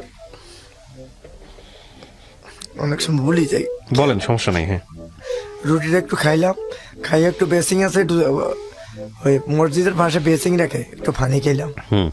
তো উনি 9টা বাজে আসলো, আসার পরে ওনার ভাত পাকায় রাখছিল সকালবেলা, ডিম বুনা করে, ওই ভাত খাওয়াইলো উনি, এই কিছুতে ভাত জুটলো। তারপর তোলার পরে উনি বলে আমি তো এখানে মসজিদে ডিউটি করি ভাই, আমার 200 টাকা বেতন, আমি গাড়ি দুই পানি গাছে গুছে পানি দিয়ে আমার কোনো রকম রিজিক জোগাড় করি, বেতন দেয় না ওই দেশে হইলো 200 টাকা, এটাও বেতন দেয় না, কোম্পানির আন্ডারে এগুলি কন্ট্যাক্ট থাকে। তো বললাম যে ভাই আমারে একটা কিছু করে, আমি আচ্ছা ঠিক আছে আপনারা একজন লোকের কাছে নিয়ে যাবো। তো ব্রাহ্মণবাড়িয়া বাড়ি ডিপার্টমেন্টাল স্টোর, ওনারা ল্যাব তোষক বালিশ ইত্যাদি কাপড় চাপড় সব কিছু বিক্রি করে, ওনারা খুব ভালো মানুষ। আমারে নিয়ে পৌঁছাই দেওয়ার বলে যে জায়গা চিনবেন নি, আমি বলে জায়গা চিনলে কি হইব, আমার তো মায়েরা অবস্থা খারাপ করবো, এবং মাছ দিয়ে আল্লাহ রাখা দোকানটার নাম। ডিপার্টমেন্টের সবকিছু তরকারি মাছ গোস সবকিছু বিক্রি করে এগুলি সবজি টবজি সব সহ চাউল ডাউল ইত্যাদি এই দোকানে বিক্রি করে। তো বলে ভাই আপনাদের দেশের লোক বিপদে পড়ছে, ওনারা রাখেন। তারপর থাকলাম, থাকার পরে কয় দেখেন কিছুক্ষণ পরে দেশি লোক পাইবেন, অপেক্ষা করেন। তো কিছুক্ষণ 10-15 মিনিট পরে আমার ওই যে আমার ভাই যে বিয়ে করছে চাচাতো ভাই, এই বোনের চাচাতো ভাই কয় কি ভাই আপনি দোকান ছাড়িয়ে চলে এলেন? আমি বলি ভাই দোকান ছাড়িয়ে চলে এসেছি, নসিবে লই এসেছি যদি আর। তারপরও নসিবে থাকতে দিল না। এক মঙ্গলবারে আইসি, আরেক মঙ্গলবারে বাংলাদেশে পাঠাই দেয়। এখন তো আল্লাহ পথ দেখে যে ভাগি চলে এসেছি। এই অবস্থার ভিতরে কই আমার ভাই আছে, হ্যাঁ খবর দে। ভাইয়ের সাথে সংযোগ নাই, তারপরও বাইরে খবর দিলাম। নিজের আপন ভাই যে ওই যে বিদেশ দিয়েছিলাম যে 2বার করিয়া, সে ভাই সৌদিতে ন্যাশনাল গার্ড কোম্পানি ইয়েতে মেডিকেলে সার্ভিস ছিল আর কি। তো ভাই আসছে, আইসা এক শার্ট এক প্যান্ট আর কিছু নাই, শার্ট প্যান্ট লুঙ্গি গেঞ্জি ব্রাশ এগুলি কিনে দিয়ে বলে যে আমি তো এখানে নিতে পারবো না, আপনার কাগজপত্র নাই। ওখানে ঢুকতে আকামা রাখবো, মেহমান গেলে আবার আসার সময় আকামা দিয়ে দেয় মেহমান, এই সিস্টেম নেওয়া যাবে না। তো এখন হইলো কি দোকানদার বলে সকালবেলা উঠি পেঁয়াজের গাড়ি টমেটোর গাড়ি আলুর গাড়ি এগুলি আসে, মাল নামাই আর ওনাকে বেচা কিনি করি, তারপর ভাত খাই, এই পর্যন্ত চাকরি, বেতন নাই। তারপর ওখানে চাকরি করি 12 দিন পরে একজন লোকে বলছে ফাঁক করবো নি, ফাঁক করতে পারবানি। তারপর ফাঁক করার অনুমতি পাইলাম। আমি বলি ভাই ফাঁক তো জীবনে করি নাই, ওখানে কাজ করে দেখি কি হয়। তো কাজ করতে গেছি, ওনাকে ডিস্টার্ব হয়ে গেছে। প্রথম অবস্থায় হলুদ মরিচ বেশি পড়ি, ফাঁক খারাপ হয়েছে একটু, 10-12 জন স্টাফ।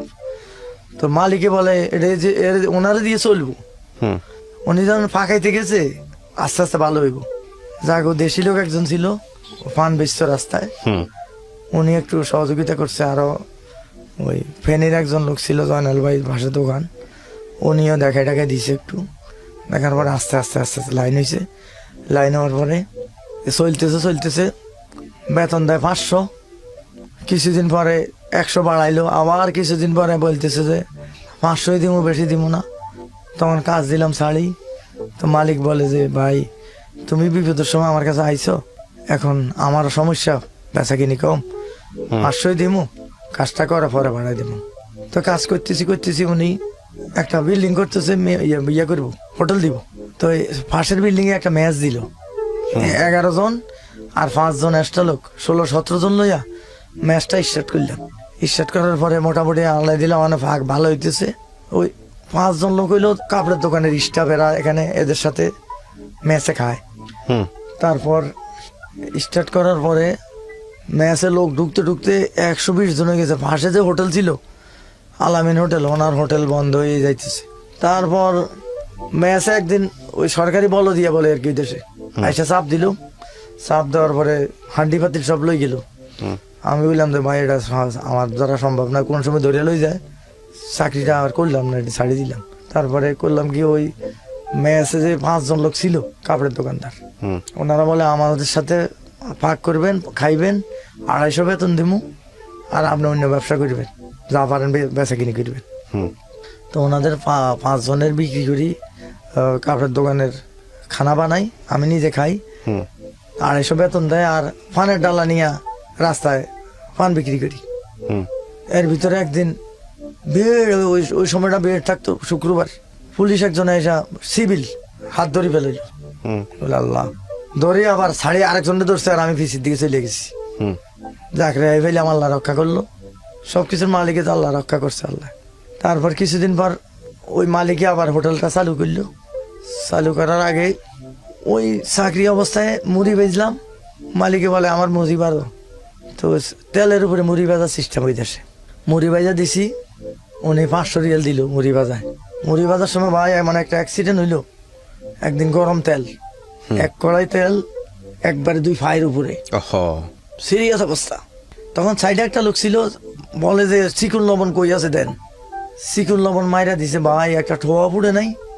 কিন্তু এটা যদি ডিম আর অন্য কিছু মারতাম তাহলে ঠোস ফুটা, এটা খাল উইটা এটারে কারণে লাগলো লাস্টে এই অবস্থা হয়ে যেত। আল্লাহ কইতন তারে জানাইছে বিদ্যাটা, এর সাথে সাথে চিকন লবণ মাইরা দিছে 1 ডিব্বা, 1 কেজি এলা 1 ডিব্বা মাইরা দিছে। মানে তেল পড়া জায়গাতে? হ্যাঁ।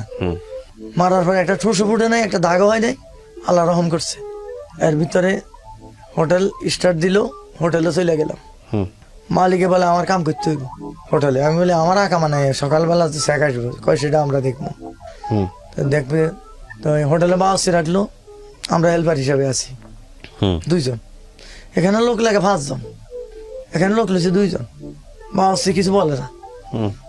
10 দিন কাম করার বলে সকালবেলা 8টার সময় যদি সব রেডি না থাকে তাহলে হোটেল বন্ধ থাকবো।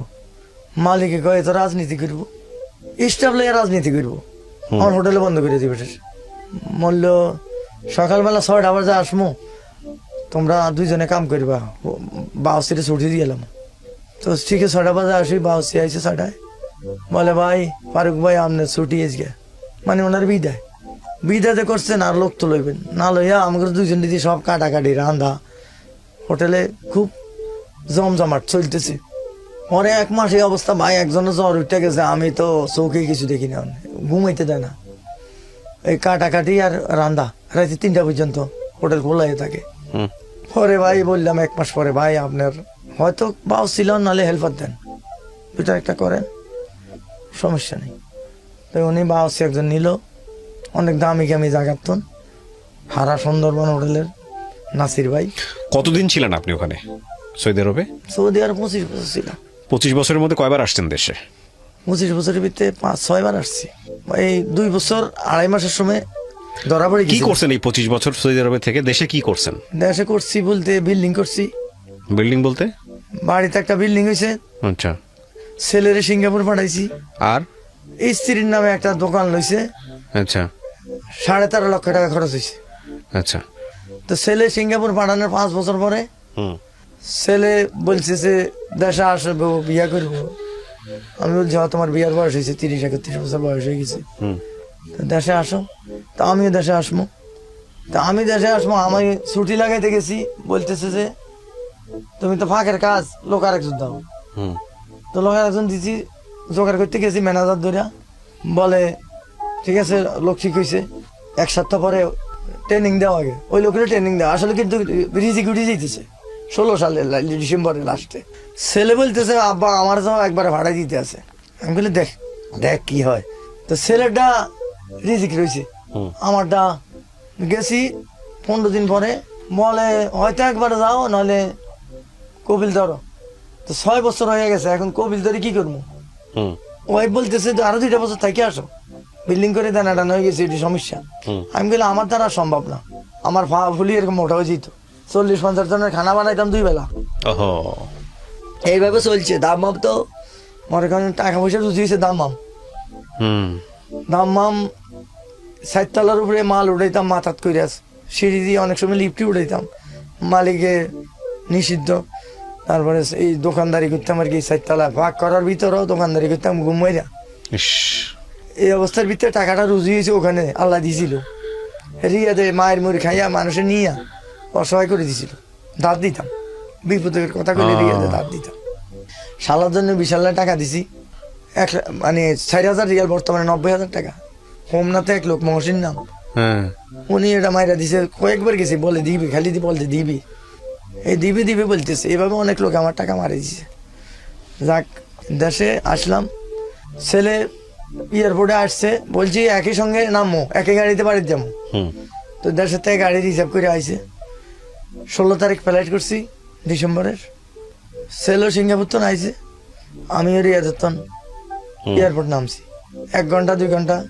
আমি নামার কথা পরে, ছেলে নামার কথা আগে, কিন্তু ছেলের ওই আকাশে বৃষ্টির কারণে বিমান নিয়ে আসি, ট্যাঙ্ক নামাই ল্যান্ড করি, আবার ঘুরে 2 ঘন্টা লেট করি।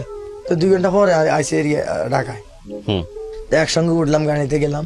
যাওয়ার পরে ছেলের বিয়ে ঠিক করতেছে, মা বাবা, আমি দেখতেছি কি করে। 2 ভাই, ছেলে তো 2 জন, দোনোজন যায়, তার মা যায়, খালা যায়, বিয়ে ঠিক করে। 12 জায়গা গেছে, 12,000 খরচ, পছন্দ হয় না। যাক, লাস্টে 1 জায়গা পছন্দ হয়েছে, আমি যাইনি। ছেলে বিয়ে করবে, ছেলে দেখুক, তার মা দেখুক। তো বিয়ে ঠিক হয়েছে। ওনারা বলতেছে যে ঘটক বলতে যে আপনাদের যে পরিবেশ বিল্ডিং হাইওয়ে আপনারা যে জায়গাতে গেছেন আপনাদের লোক বলবো না ছেলে কয়টি বিয়ে করবো। আমি গেছি যাইয়া বললাম যে ভাই ছেলে চাইতেছে এটা, আমার অর্থের দরকার নেই, আমি সৌদি আরবে নিয়ত করছি যে কোনো অর্থ নিয়ে ছেলেদেরকে বিয়ে করাবো না, অর্থের প্রয়োজন নেই আমার, কোনো কিছুই নিব না, দরকার নেই। আল্লাহ আমার অনেক কিছু দিছে। তারপর বিয়েটা ঠিক হইলো, আমার কাছে 5 লক্ষ টাকা ছিল, এই ছেলের বিয়ের পিছনে 2 লক্ষ টাকা আমার শেষ হয়ে গেল। এর ভিতরে ছোট ছেলে বড় ছেলে চলে গেল, ছুটিতে আসছিল 2 মাস, দুইজনই চলে গেল সিঙ্গাপুর। সিঙ্গাপুর ছুটিতে আসছিল, চলে গেছে দুইজনই? একজন আরেকজন ছিল ছোট, ওরে কত বলছি সৌদি আরব থাকতে যে বিয়ের ফাইনাল পরীক্ষাটা দিয়ে এলো, বলে সার্টিফিকেট একটা বানাই দেবো। সার্টিফিকেট কি বাজারে পাওয়া যায়? সার্টিফিকেট কি এত সহজ? ওনারা রং তামাশা, টেলিভিশন ডিশ লই, চ্যানেল লই, সিডি লই, রং তামাশা করছে আর বিল্ডিং এর কাজ করছে। ওই সময় পরীক্ষাটা দেয় নাই, খেয়াল করে নাই, ভুলে গেছে বলে, অসুস্থ ছিল। যাক, তারপরে সৌদি আরব একটা লোক ছিল আমার, ওনারা বললাম যে এর একটা ব্যবস্থা করো। তো একটা ভিসার ব্যবস্থা করছে, টাকা লাগে 6 লাখ 7 লাখ।